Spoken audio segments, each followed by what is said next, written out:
Strait of Hormuz, mojawapo wa njia muhimu zaidi za usafirishaji wa mafuta duniani, imetangazwa kufunguliwa tena kufuatia mvutano kati ya Marekani, Israel na Iran. Waziri wa mambo ya nje wa Iran, Abbas Araghchi, amesema njia hiyo sasa iko wazi kwa meli za kibiashara, hatua iliyokuja sambamba na makubaliano ya kusitisha mapigano kati ya Israel na Lebanon.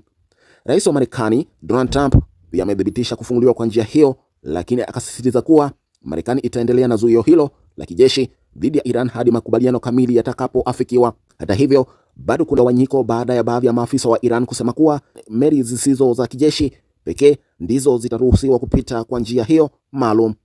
Nchi za Ulaya zikiwemo Ufaransa na Uingereza zimekaribisha hatua hiyo kwa tahadhari, huku zikijipanga kuongoza juhudi za kimataifa kulinda usalama na usafirishaji katika eneo hilo. Wakati huo huo, bei ya mafuta duniani imeshuka kufuatia tangazo hilo, ikitoa matumaini kwa kurejea kwa hali ya kawaida kutoka soko la nishati. Hata hivyo, kampuni za usafirishaji bado zinaendelea kupima hatari kabla ya kurejea kwa kutumia njia hiyo muhimu. Nikiripotia mubashara Shabak kutoka Mpeketoni, kaunti ya Lamu, la kwangu jina niite Kaka Ken Masalam, nikirudisha usukani kwa studio. Naam. Ni sasa wana ndio pinyoro na pitia Kaka Ken. Shukrani. Asante sana. Radio Taifa, sauti ya Kenya. Halo. Jina lako nani ndugu yangu? Ndio kutoka Msambweni. Unampigia nani kura yako? Kaka Ken kutoka Mpeketoni. Asante sana. Ken ndiye ripota leo wa nguvu. Radio Taifa, sauti ya Kenya. Hatujambo. Oya disa hapa, hapa napatia Kaka Ken. Haya, asante sana.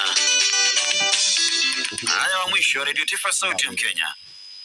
Halo Maji. Naam. Kura yangu kwa Kaka Ken. Karibu sana.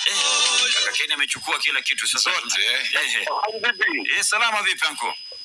Tunaongea chema na watanani baraza wa witu. Vipi mjomba, unasemaje? Ndio, hali iko poa sana, witu tunawasikiza vizuri sana. Na Kaka Ken amepita asubuhi mapema. Hiyo na yeye ni shabiki wa Tanali.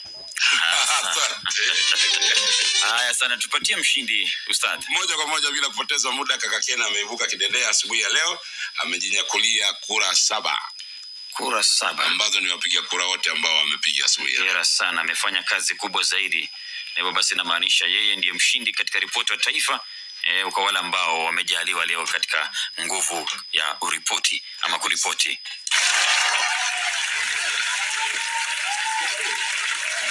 Hongera sana nyote mlioshiriki katika ripoti ya taifa. Kumbuka hata wiki ijayo utajaribu nafasi yako, alafu mshirikishe mtoto wako, kijana wako anaweza kuwa ripota kisha kapata fursa pia kujiajiri. Kumbuka hii ni KBC Radio Taifa, zimetimia saa 2. Tupokee muktasari wa habari.